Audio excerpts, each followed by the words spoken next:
Praise the lord. దేవునికి స్తోత్రం. యేసుక్రీస్తు ప్రభువారి ఘనమైన నామంలో మీ అందరికీ శుభాభివందనాలు. దేవుని వాక్యం అనే అద్దం ముందుకు మిమ్మల్ని అందరినీ ప్రేమతో ఆహ్వానిస్తున్నాము. మనం ఇదివరకు ధ్యానిస్తున్నట్లుగా ఇరుకు మార్గంలో ప్రవేశింప పారాడుడి అని యేసుక్రీస్తు ప్రభువారు మనకు తెలియజేసిన విధముగా దేవుని యొక్క రాజ్యము అనే ఇరుకు మార్గములో ప్రవేశించడానికి ఏ రీతిగా మనం ముందుకు వెళ్ళాలో దేవుని యొక్క వాక్యం ద్వారా మనం పరిశీలన చేస్తూ ఉన్నాము.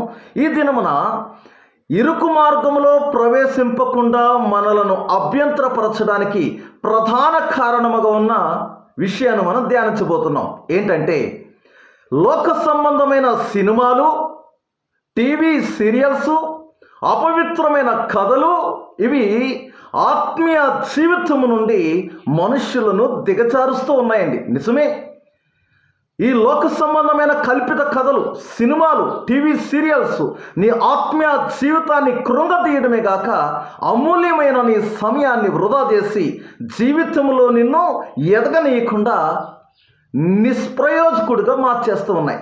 నిజమేనండి. దేవుని యొక్క వాక్యాన్ని మనం పరిశీలన చేస్తే 119వ దావీదు కీర్తనలో 37వ వచనంలో కీర్తనాకారుడు ఈ రీతిగా సెలవిస్తున్నాడు. చూడండి, 119వ దావీదు కీర్తన 37వ వచనం. వ్యర్థమైన వాటిని చూడకుండా నా కన్నులను త్రిప్పివేయము. దేవునికి ప్రార్థన చేస్తూ ఉన్నాడండి.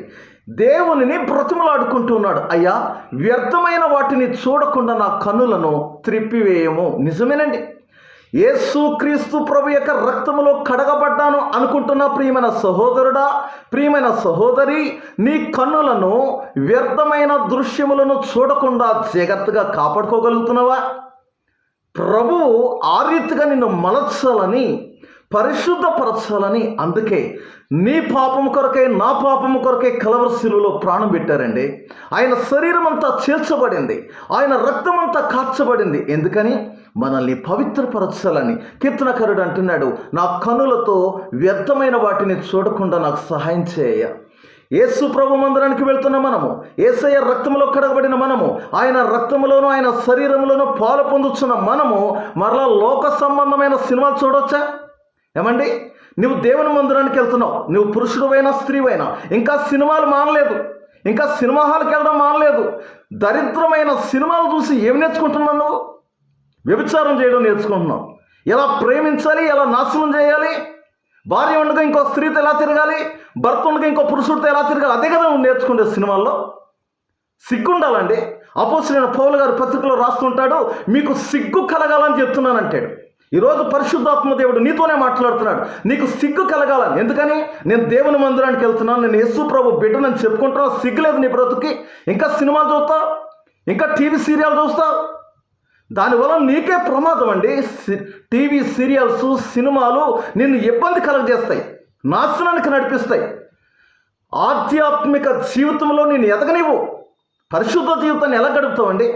సినిమా చూసావు, రాత్రంతా సినిమా చూసావు, ప్రార్థనలో గడపగలుగుతావా? టీవీ సీరియల్స్ ఏమి నేర్పిస్తున్నాయి? సరైన వస్త్రధారణ లేదు, అపవిత్రమైన మాటలు, అపవిత్రమైన చూపులు. ఆత్మీయ జీవితంలో ఎలా నడవగలవండి? ఇంకా పైపెచ్చుకుని నేను క్రైస్తవుడును, వాకింగ్ చెప్తున్నాను, పాటలు పాడుతున్నాను, వాకింగ్ చదువుతున్నాను, నేను సంఘంలో పెద్దని అని చెప్పుకుంటున్నా. సిగ్గులేదు నీ బతుక్కి.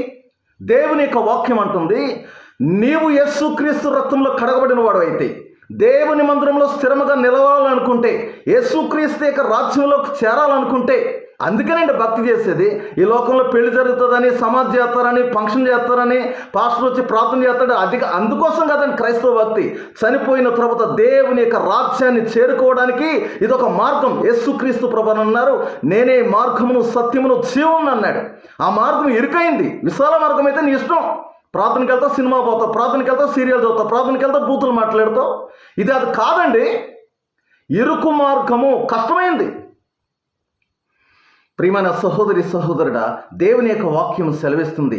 1 తిమోతి రాసిన పత్రిక 4వ అధ్యాయం 7వ వచనంలో, అపవిత్రమైన ముసలమ్మ ముచ్చటలను విసర్జించి దేవభక్తి విషయంలో నీకు నీవే సాధకం చేసుకో అంటున్నాడు. తిమోతి గారికి రాస్తూ పౌలు గారు అంటాడు, అపవిత్రమైన ముసలమ్మ ముచ్చటలను విసర్జించు. నలుగురు కూర్చుంటే దాని పనికిరాని మాటలు మాట్లాడుకుంటారు.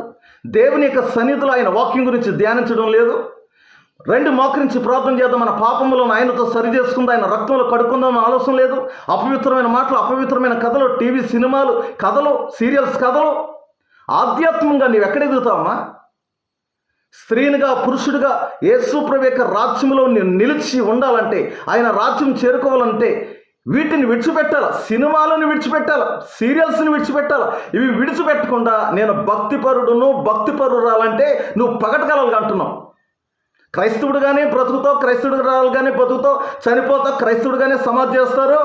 యేసు ప్రభు గారు తీర్పులో నిలబడిన తర్వాత ఆయన అంటాడు, నువ్వెవరో నాకు తెలియదు, అక్రమం చేయవర్లారు నా ఎద్దు నుండి తొలగిపోండి అంటాడు. కాబట్టి ప్రియమైన సహోదరి సహోదరులారా, ఇరుకు మార్గంలో నీవు ప్రవేశించకుండా ఈ టీవీ సీరియల్స్, సినిమాలు, అపవిత్రమైన ముసలమ్మ ముచ్చట్లు, కథలు నిన్ను భక్తిలో ఉండని